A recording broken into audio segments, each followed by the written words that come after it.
early 1980s, when AIDS-related infections became more and more frequent, Frida Wagman's son, Gary, who lived in San Francisco, informed her of a medical journal article he had read. It told of an infection which seemed, at the time, to be affecting only gay men. Gary sent her a copy of this article with his notation, "Nothing to worry about, just for your information." Soon it was something to worry about when Gary told his mother that he had been diagnosed with that very condition. In time, the virus causing this and other rare infections became known as HIV and was the precursor to acquired immune deficiency syndrome, or AIDS. Frida immediately joined a group in her community to help people who were ill with this new phenomenon in order to learn all she could to prepare herself for what her son might have to live with or die from. During the following 12 years, while she monitored Gary's health, Frida met a multitude of people who were already near the end stage of their lives. The hands-on care became more and more intense as the caseload increased. It was during those years that the author learned the full meaning of close and personal relationships, how and what to speak to someone who has lost all of their ability to care for themselves. Maintaining their dignity was of the utmost importance, and the experience transformed her into a more understanding and compassionate person. This book tells of those learning experiences by focusing on some of the individuals Miss Wagman helped for brief periods because, as the title implies, they only came into her life at the end stage of theirs. Thus, each of their stories is a snippet of the total message of the book. During those years, Miss Wagman spent Gary's vacation time with him, traveling to foreign countries and exploring California, Nevada, and Oregon, each time noting the subtle changes in Gary's health from one year to the next. He preferred to live his life as he had known it before HIV and asked his mother to do the same. But at the end, she was with him and recounts the emotional and touching goodbye in Davies Medical Center in San Francisco, California.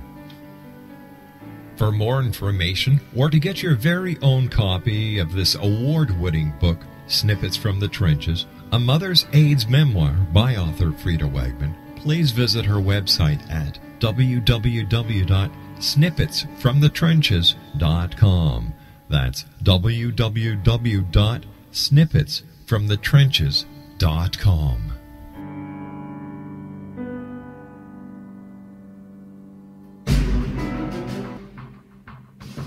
The new nonfiction book, Razor of Madness, is similar to cult movies like Clockwork Orange, Dragon's Tattoo, or The Other Side of Hell.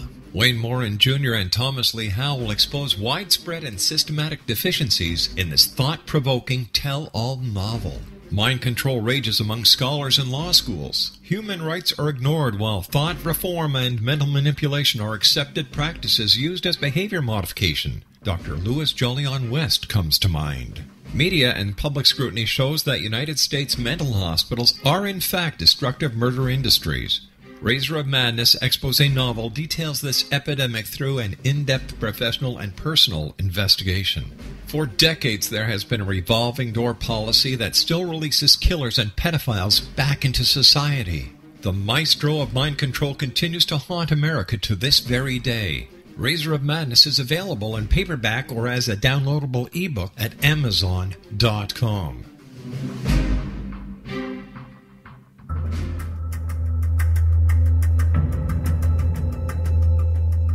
Modern Esoteric, Beyond Our Senses by Brad Olson, consummates the lifeology story about where humanity originates. It is the lost continents, the primitive wisdom, the mythos of creation, and the rethinking of ancient history as we are taught in academia. There is much more to the story than what we have been told. As this is the first book in the Esoteric series, Modern Esoteric starts at the beginning of time and accelerates up to this modern age. Future Esoteric is book 2 in the series and takes a forward-looking position ahead of today with an open and honest examination of the ET issue and various unexplained phenomena. To discover the writings of author Brad Olson, visit www.bradolson.com. That's www.bradolson.com.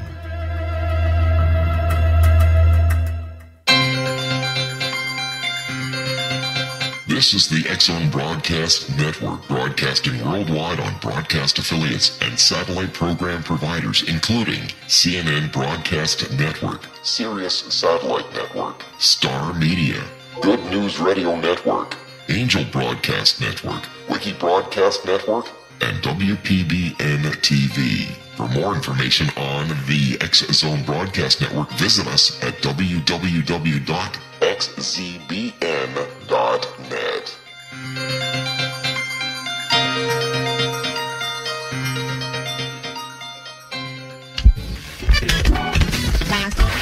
All Hit Radio.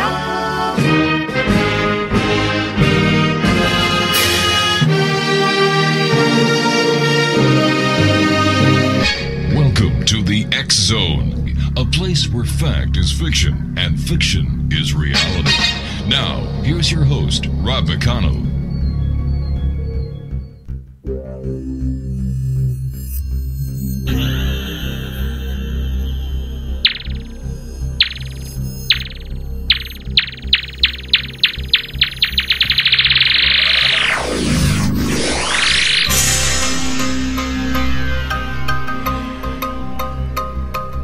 Welcome back to the X-Zone, everyone. I am Rob McConnell. We're coming to you from our broadcast center in Hamilton, Ontario, Canada, worldwide on the Starcom radio network. If you'd like to give us a call, our worldwide toll-free number is 1-800-610-7035. My email address is xzone@xzoneradiotv.com. On all social media sites, X-Zone Radio TV. And if you'd like to listen to the X-Zone, 724-365, it's very simple. All you have to do is go to www.xzoneradiotv.com. Just a quick thank you to Heather Masters and Joanne Eady, the two organizers of the Alien Cosmic Expo in Brantford, Ontario this past weekend. They did a fantastic job. I had the pleasure of meeting and working with so many of the great speakers. rel-mar McConnell Media Company was who has another company that is called Digital Broadcast Network. We did the pay-per-view that went worldwide, and some of the great speakers that we were able to bring to our worldwide viewers, Stanton T. Friedman. I've got to tell you something. I had the opportunity of spending a lot of time with Stan, and he is truly a gentleman. And, you know, when you look at all the hard work that Stanton has done over the years and how he presents his case, he truly is the corner block of modern-day ufology. So it was great meeting Stanton. I also had the pleasure of meeting hypnotist Willis Yacobucci. Let me see, Dan Silver. Had a great time meeting Dan Silver. He's got some really super T-shirts. He's going to be on this week. We're going to be talking about conspiracies, cover-ups, and so on. Chris Russick from Modern Wisdom. And the list goes on and on and on. So to one and all, thank you very much. And to my director for this weekend, Steve Benedict, Christian Benedict, who was on our technical staff, and to Laura Rogers, who took care of camera one in the Hillier room. Guys, it was because of you. Digital Broadcast Network's presentation and pay-per-view of the show was a great success. And I'd also like to thank Steve Turner and Nick Tunney at Simul TV and IMN Systems in the States. It's teamwork at its best. My guest this hour is a gentleman we've had on the show before. Richard Southall is his name. We're going to be talking to Richard this hour about haunted plantations of the South. Richard, welcome back to the X-Zone. I thank you for having me. It's been too long. It has been too long. Congratulations on your new book. Tell us about it. Well, Haunted Plantations of the South is pretty much a sequel to Haunted Route 66. I decided to write about the plantations of the South simply because of the vast history that it presents. I put together over 65 separate stories from 8 different states regarding some of the most haunted plantations that people can actually visit. Can you share a few of them with us? Oh, absolutely. Originally, I had over 200, and Oh, wow. I narrowed it down to over 65. A few of the stories I thought were interesting would be what's called the John Drish House out of Tuscaloosa, Alabama. Now, Dr. John Drish was a physician that had moved to the area in the 1830s. Now, what he did, he built a 2-story mansion for his wife as a wedding gift, and shortly after the plantation house was built, the couple decided to build a 3-story tower, and people could see it for miles around. It became the talk of the town. That's why they eventually called it the Drish Tower in some cases. Now, Dr. Drish, he died in 1867, and his body lay in state on the first floor of the tower. And his wife, Sarah, what she did, she had arranged to place candles all around the room while his body was in state. She had lit them with the strict orders that when she died, that they would be lit again and not until she died. Oh, wow. So after he was put to rest, she took on the habit of burning candles throughout the entire mansion. But several years later, when she died in 1884, the family members were unable to find the candles, and as a result, they were not lit. After she was buried, the house remained vacant, but people would see flames through the windows. There were at least 3 occasions where residents of the area had to come by and take a look at the abandoned house, thinking that was entirely engulfed in flames. However, that was not the case, and to this day, the plantation house has been reportedly haunted, if you will, not just by the apparition of Sarah McKinney, but also you can see lights of candle flame throughout the entire mansion, as well as an occasional conflagration of the tower. It's an amazing story. So when people go into the mansion, do they actually see the flaming candles? Has anyone ever reported actually seeing the occupants, the former occupants, and interacting with them? That I'm not certain of. I know that there have been photographs of them in the past, but as for actually doing an investigation, I'm uncertain. Really? All right, give us another story. Give us another tantalizing piece of your book, because I want people to go and buy your book. It's available, I believe, at llewellyn.com. It is. It is. You can find it at llewellyn.com, amazon.com, or any of the other major booksellers. One of the other favorite stories that I would actually have to say really caught my attention was out of the Bonaventure Plantation in Thunderbolt, Georgia. Now, if you remember the book and the movie Midnight in the Garden of Good and Evil, that is the location of where the plantation once stood, the cemetery. Oh, wow. Now, it's just the story behind that is there was a man by the name of Josiah Tatnall. He ended up having a Christmas party at the plantation house, which was originally built in 1771. But in 1803, he was hosting this Christmas party with dozens of the most affluent citizens of the Thunderbolt area when a fire broke out. There's a lot of fires associated with many of these plantations. Yeah, I hear that. But anyway, rather than absolutely cause a ruckus, he ordered that the tables and the dinnerware and the guests all be moved out into the front lawn, and they continued the party while the plantation house was burning to the ground in the background. Oh my gosh! And it was just that just shows the personality of Tatnall. It just, you get to find some of the plantation owners had that kind of personality. I can just hear it now. All right, honey bun, don't worry. You just have another mint julep while the old plantation burns to the ground. Because my honey bun, I'll build you another one. That is exactly what comes to mind whenever I hear this story. See, as the plantation house falls to the ground, he raises his glass up as a toast and throws it against the trees.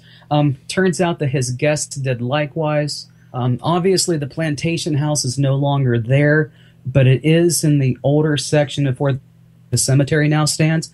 And it's been said that if you go into that area at certain times, you can not only hear the sound of glass breaking and people laughing and having a good time, but you can actually occasionally catch the smell of burning wood. It just, I don't know, that may not be the most spooky of the stories in the book, but it just shows the personality of some of the people that I've written about. Richard, why do you think so many people are still so interested and love reading about haunted plantations, haunted locations, the haunted Route 66? What is it about a haunting and ghost that just keeps people tied into this wonderful genre? Well, it holds on to our history. I mean, if you do a serious investigation of a location, undoubtedly you're going to be reaching into the history of a location as well. It's interconnected. I mean, most of our legends and folk tales, a lot of them have to do with the paranormal, which very likely these legends and folk tales were based on actual events. So it brings everything into one neat little package, so to speak. It brings into history, it brings into the paranormal, it brings into folklore and legends. So basically, anyone who's interested in ghosts and hauntings are history buffs. Yes, indirectly, yeah. It makes sense to do a thorough investigation. I mean, the way I've always done paranormal investigations, for the last, almost 30 years. I'm getting old, I tell you. You and me both, my friend. You and me both. Is that what you need to do is do research. About 80% of a paranormal investigation does not take place on the site. It's interviewing eyewitnesses. It's actually doing the hands-on research, not necessarily just internet research, which is wonderful, especially with today's technology, but also doing some hands-on research before even stepping foot on the site, in my opinion. Wow. How did you get involved in the paranormal and writing about haunted Route 66 and now haunted plantations of the South? Wow. I lived in a small town outside of Ripley, West Virginia. When we moved into the farmhouse when I was younger, probably in the mid to late 80s, shortly after we moved in, my family and I noticed that usually about once a month there were these loud steps, like footsteps, like a thud, thud, thud, going down the steps from the second floor down to the first floor, which, at first I thought it was my brother just playing a trick on me until he and I were watching TV together and we heard the thuds. And after doing a bit of research, we found out that there had been apparitions seen there in the past and that I actually had some family members. It was actually of a soldier. It was of a Civil War soldier. So that kind of caught my attention. I started talking to some neighbors. Back in this time, I did ghost hunting when it really wasn't too popular. Nothing like what it is today. So after that, I guess, like I said, your life chooses you in some cases. Sure. I did some more researching, started talking to people, and realized that the story of the Mothman, actually, John Keel, if you remember the Mothman Prophecies, the book and the movie, took place about 20 miles south of where I lived. And naturally, a few friends and I, we decided to go and visit the place where the book had, or John Keel had written about. And as a result, it started. So, and that's how I got involved in the paranormal. What did you find out personally about the Mothman? First of all, different people had different opinions. Some people thought it was a sandhill crane. Some people thought it was an omen or a warning. Some people thought it was imagination. Some people thought it was a spirit. I mean, you get different opinions from the different people. So, do I think something happened there? Absolutely. I don't want to necessarily make an assumption, but my thought of it is I'd like to have reliable information rather than jumping into a conclusion, but something happened. In your opinion, what is the most convincing case when it comes to proving the existence of ghosts and the afterlife? Specific names, specific dates. There's actually a story, if you want me to go ahead and go into it, that I've written about that goes into this. There was a place in Charles City, Virginia, called Edgewood Plantation. It was a Greek revival house built in 1854. In the 1970s, it was turned into a bed and breakfast. In 2001, there was a guest that came to the Edgewood Plantation, and she wanted a room that was quiet. She said she wanted to get some rest and not have any intrusions by any of the ghosts or spirits. Okay, sure, that made sense. So she was given a room. The next morning she complained, saying that she was kept up all night, and so the manager gave her a different room. And the following morning, the woman checked out, saying that she had been kept awake by the ghost of a man named Aaron Young. Now, nobody had heard of this name before, but research into the area concluded that there actually was a soldier by the name of Aaron Young in Virginia's 20th Regiment of the Confederacy. Oh, my gosh. And, absolutely. So when you get stories along those lines where somebody has no working knowledge of an area and you get specific names, you get specific dates that you could not have known about beforehand, to me, that would be some of the most compelling evidence there was. Now, plus, you've got the EVPs and the photographs and so on and so forth.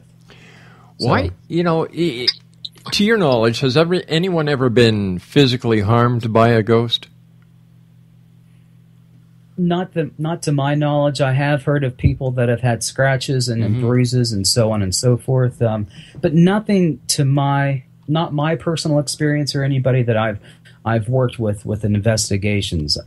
So, not that I know. Not to say that doesn't happen, right? But I haven't seen it. Why is it that some spirits cross and some spirits remain to haunt? Well, let me go ahead and go into my theory about ghosts and spirits. Okay. First of all, in any case, there's an emotional connection. In my opinion, ghosts are simply recordings. Something very emotional happened in an area, say a shooting, a death, a strong connection to a location, and an impression is made. And sometimes that impression is played again and again, just like a record or a CD. Right. And really, whenever we get the apparition, I don't think there's any sentience associated with it. So I'd say that's the majority of what we know of as hauntings. Now, we can get recordings of EVPs and photographs and so on and so forth. But then the other side of the coin, if you will, is we've got spirits. Now, usually spirits, one, they may have unfinished business. And two, they may not realize they're dead. If you remember the movie The Others, yes, that might give you an idea of what I think happens. So you've got recordings, you've got people that may not realize that they've passed on, or they've got unfinished business. Over the years that you've been doing research on ghost hauntings and the different locations, what has been the one case that made the hair on the back of your neck stand up? Okay, there's actually a couple. But all right, let's hear them. Okay. One of them that comes to mind is several years ago, I was able to stay at a place called the Farnsworth Inn in Gettysburg. And my wife and I, we were able to get a room, and we weren't told too much about the room beforehand. But when we went there, we were given the tour, and later in the night, we smelled roses. And we also heard a cat crying, a cat meowing. We ended up talking to the manager of it later on and found out that the rose smell, the room that we were staying in, is sometimes where people would lay their bodies of soldiers in state. And in a lot of cases, they would have roses and flowers to compensate for the smell of decomposition. And the other thing was, it wasn't a cat we were hearing. It was actually the cries of babies that one or two had actually died in or near that area. So that kind of caught my attention. And another one was, there is a place called Moundsville Penitentiary. It's in Moundsville, West Virginia. We had been given a tour of it, and one of the sections of it, the basement, if you will, it's called Sugar Shack. Mm-hmm. And we had a few friends of mine and other people on the tour. What we did, we actually went through this area. All the cameras went dead, all of the flashlights, batteries were drained, and so on. But as soon as we left that area back into the main courtyard, power returned. So it's as if there was a dampening effect. Mm-hmm. Yes, and I think that many ghost hunters will probably vouch for this, but there's a great, there is a great dampening effect. I agree with you wholeheartedly. Yeah. We tend to lose power. Now, sometimes that power will come back, as in the case of Moundsville. Sometimes absolutely it doesn't. That's why whenever I do an investigation, I bring extra batteries. I think they feed off of it. I mean, it's almost the way that the ghosts or the recordings can recharge, so to speak. How long does it take you to conduct an investigation of a haunted place, and how do you go about it? Well, okay. What I do is, first of all, it's going to take perhaps weeks to do it. It's not just something I get a phone call and I want to go and check out a place immediately. What I do is I talk to the people that referred me, or anybody that's connected with the place I'm curious about. I want to get their story. I want to be able to get any of the literature or newspaper articles, so on and so forth, put that together, get pretty much a little synopsis of the area and the history and why it may be haunted. So that could take some time. And then once I've got that together, I'll discuss it with some of the people I do investigations with, and then we would make at least a first visit just to walk through. And at that point, we'd have the digital recorders and so on. And then once we take it back to the home base, if you will, to listen for any EVPs, then what we will do is document that and then make another more intense visit. And then finally, after we put everything together, we look at any photographs or any EVPs that we've got, and then we'll come to a conclusion with that. I like doing things slowly and methodically. I hear that, and it's the way it has to be done if it's going to be done right. Now, when you're recording EVPs, let me just step back here for a second. A ghost is a non-physical entity, right? Right. Okay. How does the ghost then imprint the sound either digitally or on an analog recorder? Well, what we've got is we can actually bring out things that can promote the EVP to come into being.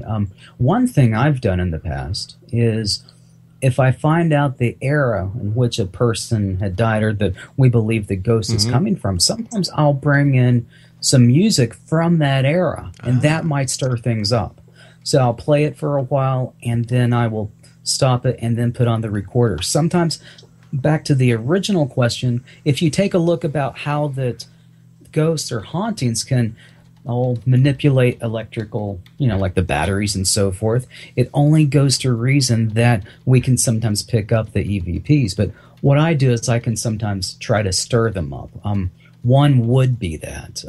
Another one would be getting a ghost box, which basically what that is, I use a small radio that I had picked up at Radio Shack that cycles through all the stations, and it'd be amazing. You'd be amazed at what you can actually find with that. You can get names, you can get dates, messages, so on and so forth. And then we put that all together. So if that answers your question. How about poltergeist? Have you ever been involved in an active poltergeist? Very minor poltergeist. We're not talking about things flying across the room. We're talking about things like an ashtray maybe moving a few feet. Just something that, unless you knew where it was in the past, you wouldn't have really been anything out of the ordinary. So things along those lines, not necessarily, not necessarily what movies tend to depict it as today. But poltergeist activity's been around for, my gosh. If you remember a TV show back in the 70s called The Waltons. Oh, sure, yeah. Remember Elizabeth? Yes. She had a poltergeist. There was an episode entirely about a poltergeist of all things on The Waltons. So it goes back even further than that. I thought that was kind of interesting when I first heard that. But poltergeist, I think it's just a physical manifestation of that recording, or if there's a spirit that's involved, it's trying to get our attention. And again, going back to that whole thing about manifestations and electrical energy, right? I think that it can actually focus that enough to move something on occasion. When we're talking about the entire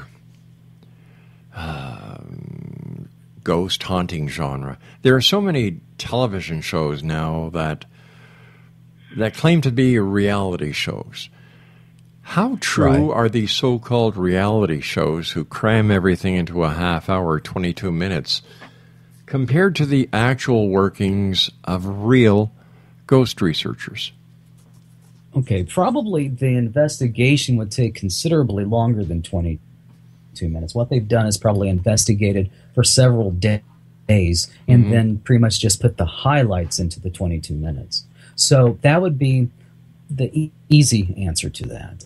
Two, probably there's a lot of people that are involved in the show that go unnoticed. They're behind the scenes. Sometimes that you'll have people actually, and this is my opinion, actually doing the research.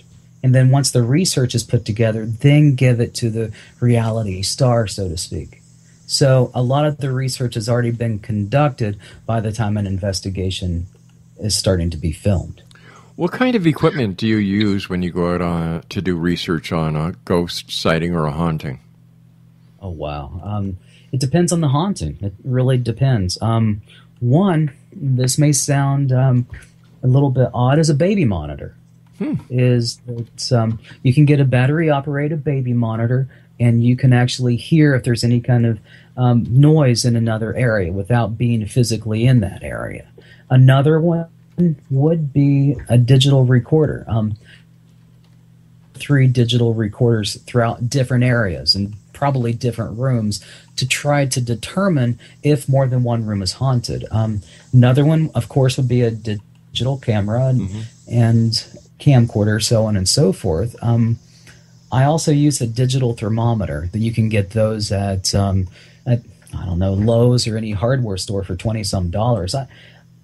And that's pretty much what I would originally put into a very basic ghost hunting kit. I mean, you can spend more money and get more elaborate equipment, but I find that you can get some confirmation, if you will, of a haunting just with those few items. Why do they call it ghost hunting? That never made sense to me, because when you go out to hunt something, your intent is to kill it. But what you're hunting as a ghost is already dead.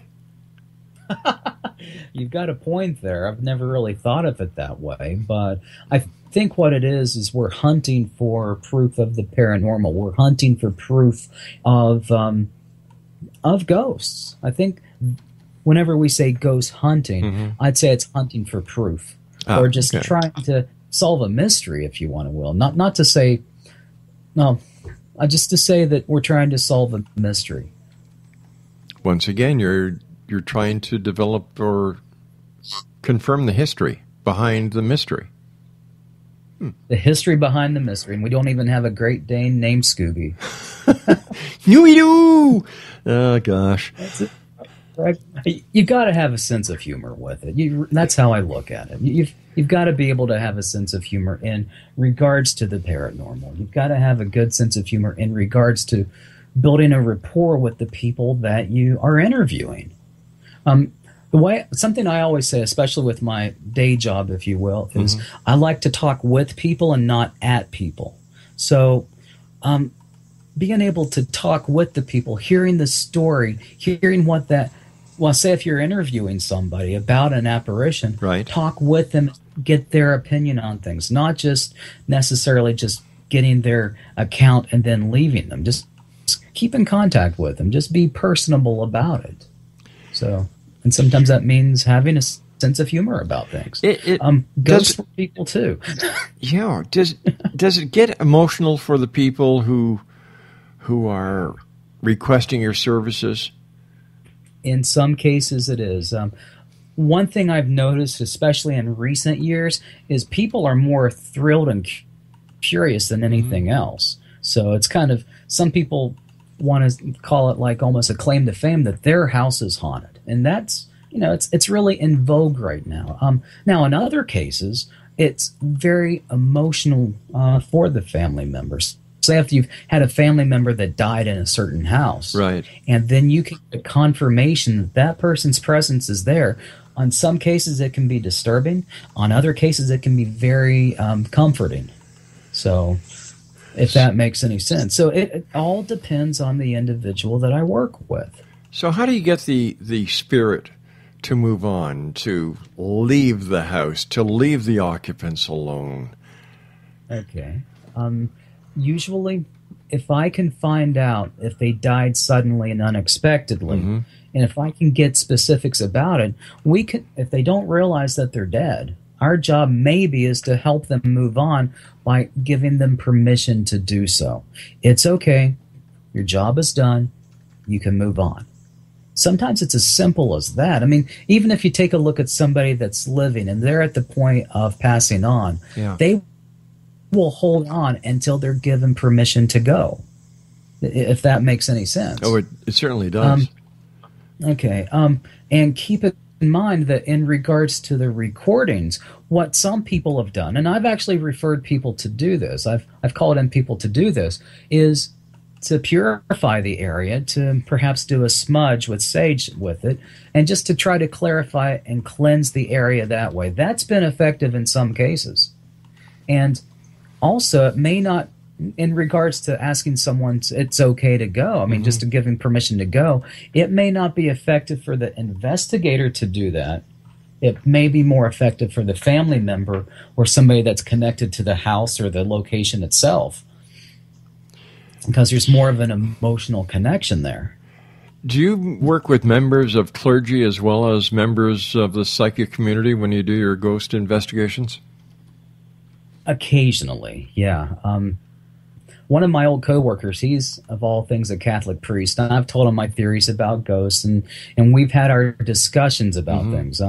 It's more like consultation. I mean, he's not done any exorcisms or anything like that, but it's more like sitting down, having a coffee, and discussing our particular views.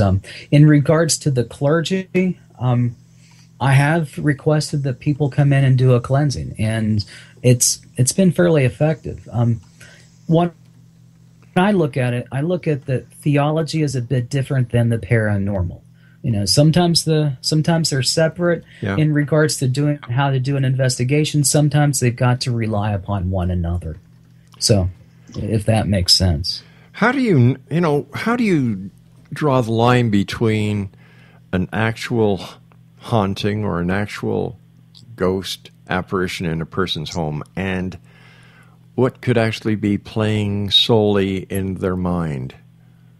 Well, first of all, I do want to interview the eyewitness firsthand. I want to be able to, if I'm given a tour of the location, to try to determine if there's any kind of natural phenomenon that may be leading to the alleged haunting. I try to disprove it before I go into even the concept of the paranormal. It could be pipes, it could be the foundation going off a little bit, it could be any number of things.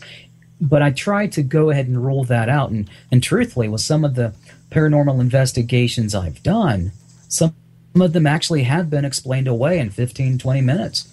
So because some people, they don't take into account the normal rather than the paranormal explanation. Plus, I also try to get a feel for the people, to try to see if, they are credible. I mean, if we got someone that is being very credible versus someone that's trying to change their story and elaborate on their initial encounter, you can easily tell the difference between the two after a while, after being in this field for any length of time. Richard, stand by. You and I have to just take a couple of commercial breaks here. We'll be right back. Exo Nation, our guest this hour is Richard Southall. He is the author of a fascinating book, an author of a number of books, but his new book is entitled Haunted Plantations of the South. It was published recently by Llewellyn Worldwide. It's available at llewellyn.com as well as amazon.com and other fine bookstores online and offline. So if you'd like to find out more about Richard, all you have to do is just Google his name, Richard Southall. It's that simple. And we'll be back on the other side of this commercial break as we continue here in the X-Zone from our broadcast center in Hamilton, Ontario, Canada. 1-800-610-7035 is our toll-free number worldwide. If you'd like to send us an email, xzone@xzoneradiotv.com. On all social media sites, X-Zone Radio TV, and our main website where you can listen to the X-Zone 724 365, www.xzoneradiotv.com. My name is Rob McConnell, and you're listening to us around the world on the Starcom Radio Network. Don't go away.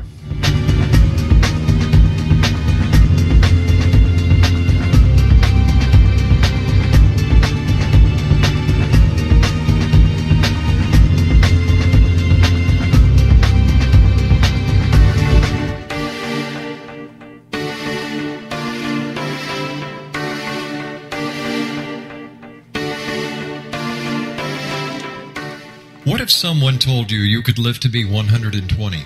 Would you believe him? What if he told you the Bible guaranteed it? All you needed to do was follow his rules and buy his products. Would you do it? What if you invested 20 years of your life in him? What if he tested his substances on your child? What if your child became brain damaged as a result? Meet Dr. Tyler Belknap, a fast-talking Texas admin turned health guru. At the helm of a vast health food and supplement empire, he has established himself as the authority on nutrition and longevity. But what his followers don't know is that his products are laced with bizarre psychoactive substances from genetically modified plants developed in his very own secret lab. No wonder his customers can't stop using them. Tyler Belknap will stop at nothing to keep his edge in the market, even if it means experimenting on children. Chasing 120, a story of food, faith, fraud, and the pursuit of longevity, a novel from the pen of political cartoonist Monty Wolverton, is an easy and entertaining read full of rich characters and intrigue. It hits home in a world filled with all kind of hucksterism and offers a glimpse of what can happen when GMO technology falls into the wrong hands. Chasing 120 by Monty Wolverton. Get your copy today at www.ptm.org/120 or on amazon.com.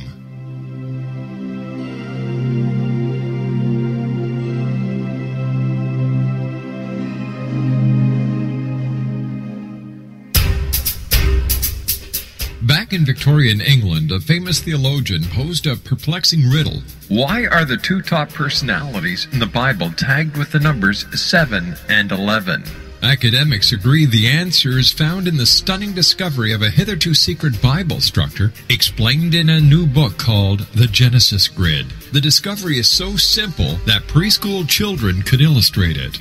Certain claims are hugely controversial and may offend some, but at the X-Zone, we've studied this awesome new book and agree with one expert, and I quote, These discoveries appear to be beyond coincidence. So who or what hid this wonderful pattern in the Bible, and what might they do next? Find out more, X-Zone Nation, and read reviews on www.genesisgrid.co.uk. That's www.genesisgrid.co.uk.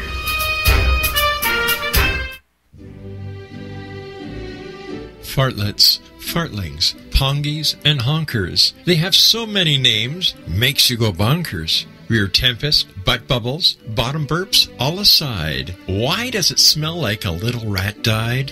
Hail the fart, whenever, wherever, whoever. Its existence actually enriches our lives because it gives us those unforgettable moments that we can all recall again and again that are always good for yet another laugh. A new expose on farting. Get your copy of The Endearing Fart by Eileen Dover at www.theendearingfart.com.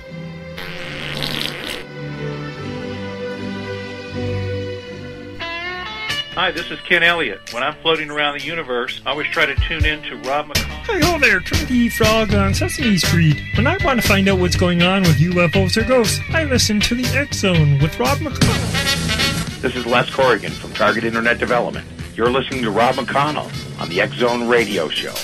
This is John Hogue, Prophecy Scholar, and you're listening to Rob McConnell in the X Zone. Welcome to the X Zone, a place where fact is fiction and fiction is reality.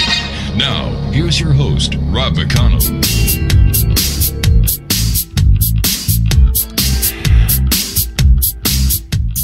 Welcome back, everyone. This is the X Zone. I am Rob McConnell, and that is not a bogus commercial that we played. It's called The Endearing Fart. The book is by Eileen Dover, and it is a real book, and I've got to tell you something, Exo Nation. I've read it. You chuckle from the beginning right to the very end. What the heck? It's a natural process, isn't it? We talk about ghosts, and that's a natural process. We talk about other things that are natural processes. So we decided that when Eileen Dover came over to the X Zone and asked us if we would advertise her book, we said, sure. What's a little gas between friends, right? My guest this hour is the author of Haunted Plantations of the South. His name is Richard Southall, and we've had the pleasure of having Richard on before. The last time you were on, Richard, we were talking about Haunted Route 66. That's right. And I was fascinated by Route 66 when I first learned about the number of ghost stories associated with it. Matter of fact, I ended up being so fascinated by it that shortly after the book was released, I was able to take a drive along Route 66 and got to meet some of the most fascinating people along the way. And reading about it is one thing, but actually being there is an entirely different experience. And whenever I started, if I wanted to compare Haunted Plantations to Haunted Route 66, in both cases there is an emotional connection, obviously, right? And which goes back to my theory about hauntings. Well, the thing about Route 66 is that it's less than 100 years old. I mean, it was actually founded, if you will, in 1926. So, but the ghosts associated with the plantations can literally go back 200 to 300 years. So there's, in that regard, I mean, Route 66, again, if you read the book Haunted Route 66, not only will you read about some of the ghosts, but you'll also get to read a great deal about the history of the places. Anyway, and same thing with the Haunted Plantations of the South. Similar design between the two books, if you will. Each chapter is dedicated to a different state, and each state has a number of different stories associated with it. In your experience, do all hauntings take place at night, or are there hauntings that also happen during the day? I don't think they happen more often at the night. I think it is probably equal amounts, if you will. And again, it goes back to the whole thing about being a recording. Yeah, there's a misconception, if you will, that ghost hunts and paranormal investigations have to take place after dark, and that's just not the case. Actually, as a matter of fact, a person doesn't even have to have died in an area to haunt it. There's a place in Stone Mountain, Georgia, called Antebellum Plantation. Antebellum means pre-Civil War, so what happened is it's a state park, and several plantation houses from throughout the state were actually brought to Stone Mountain now in order to preserve them and to save them from destruction and so on and so forth. There are several of the plantation houses there, and cabins and other houses, but two of them have hauntings associated with it, even though the houses and buildings have been moved, in some cases, hundreds of miles. Now, the Thornton House was originally built in 1790, and there's a boy, a ghost of an unidentified boy, that's seen near the bedroom on the second floor at all hours of the day and at night as well. So realistic that in some cases visitors believe that it is a real child until he disappears. Now, the Graves Plantation, it was originally located in Covington, Georgia, and it was built in 1830.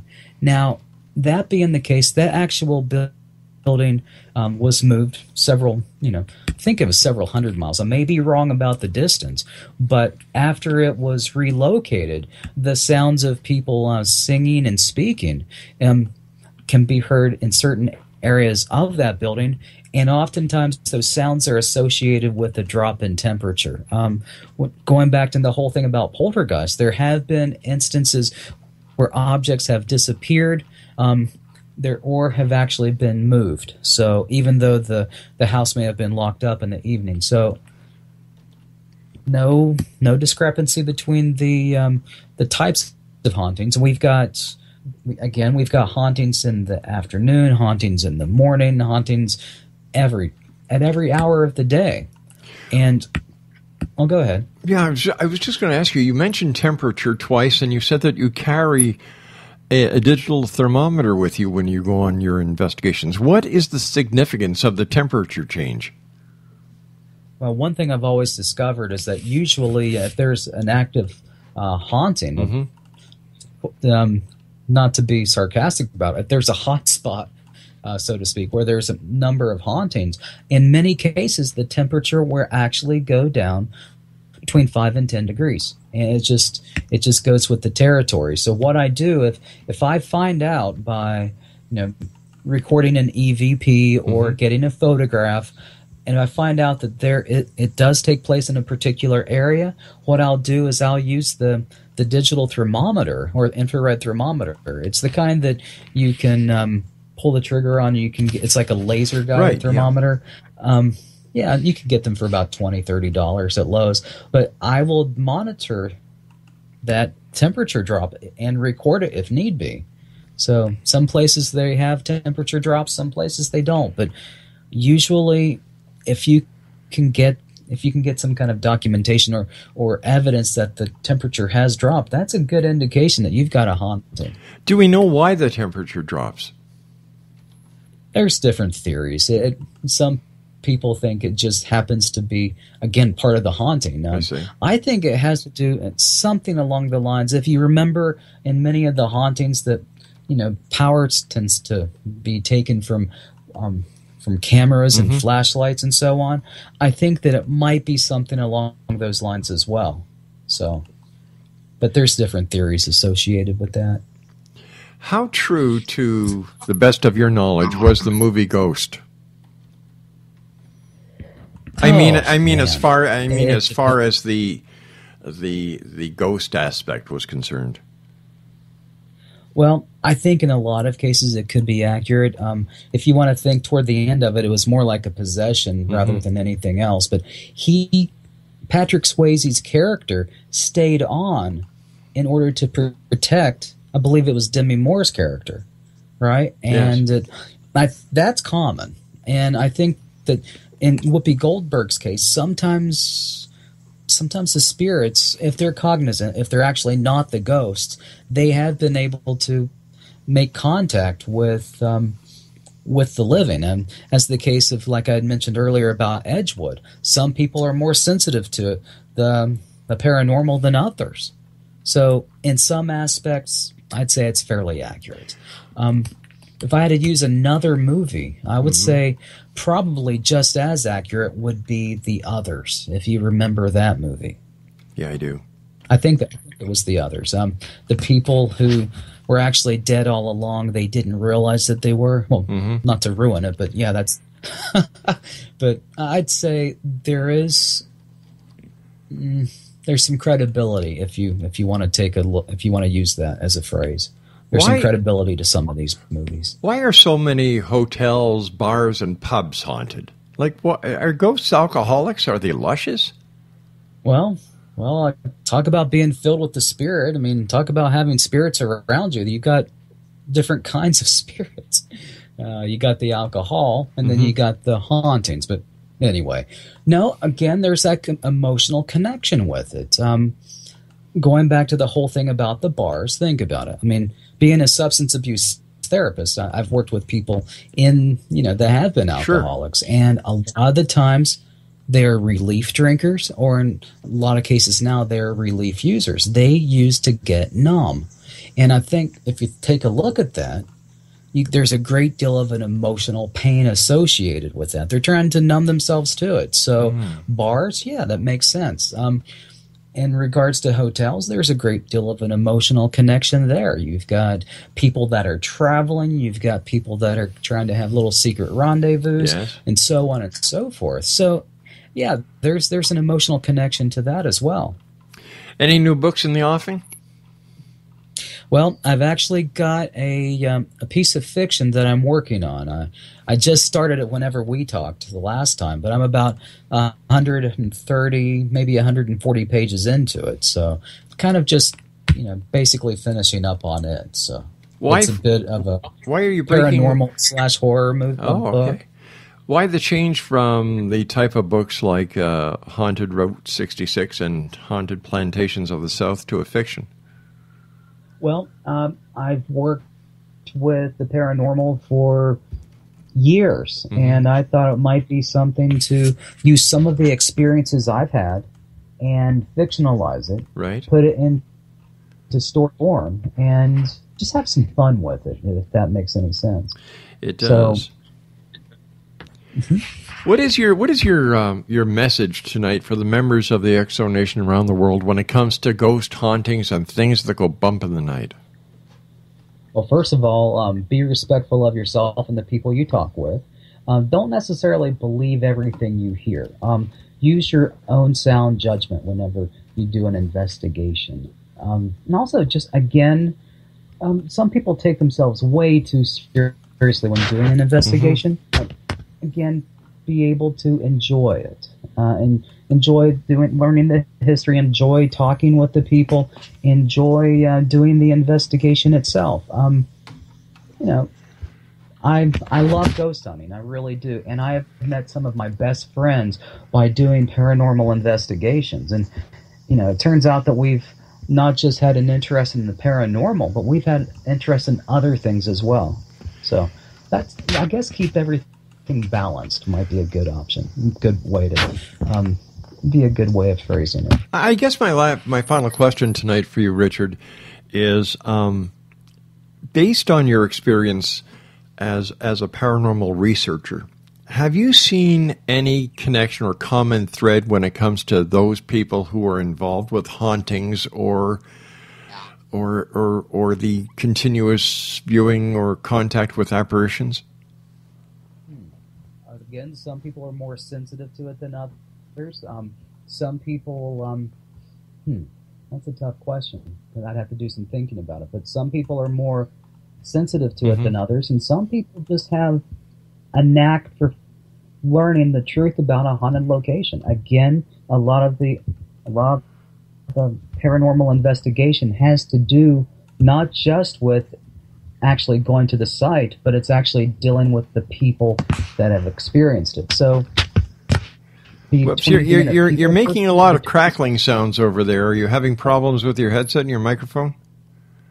Must be a haunting. Yeah, it must be taking energy. Is that better? Much better, thanks. Okay.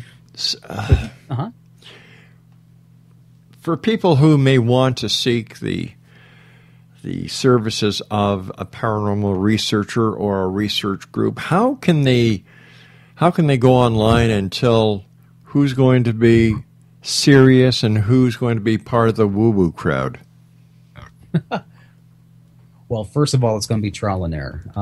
People thought I was part of the woo-woo crowd until I started to actually do thorough investigations. First of all, do a search online for local paranormal groups. And just once you get a chance of getting a few lists, then you go to their websites or make some calls or emails and be able to make direct contact with the people. And then just take it, just use your instincts in regards to that. Now, if somebody wanted to get in touch with me, my email address, it would be hauntedplantations@gmail.com, and I could do what I could to help them be led in the right direction. Well, you know what? That's wonderful. That is truly wonderful. Richard, once again, my many thanks for coming on the show tonight. Thank you for sharing your wealth of information. It was a great hour, and I hope that we can do this again sometime soon. I certainly look forward to it. It's always a pleasure being a guest on your show. All right, you take care of yourself, Richard, and happy hauntings. Happy hauntings. And remember, ghosts were people, too. I love that. Richard, thanks, buddy. Take care of yourself. I'll see you later. Bye-bye, bud. Exonation, my guest this hour has been Richard Southall, and I've got to tell you that I thoroughly enjoyed this hour with him. He kind of puts a lot of sense and credibility into ghost research or ghost hunting, like he said. Well, that's it for tonight, Exo Nation. Boy, the hours go by fast here. I'll be back tomorrow night at 10 o'clock as once again we cross the time-space continuum to this place that I call the X-Zone. It's a place where people dare to believe and dare to be heard, and we're heard Monday through Friday from 10 p.m. from 8 p.m. Eastern until midnight. So until tomorrow night, as once again we cross this time-space continuum to our place here in the X-Zone, from everyone here at our studios in Hamilton, Ontario, Canada, to our friends at Starcom Radio Network, and to our networks and affiliates around the world. Thank you, one and all, and always remember, Exo Nation, keep your eyes to the sky and your heart to the light. Good night, everyone.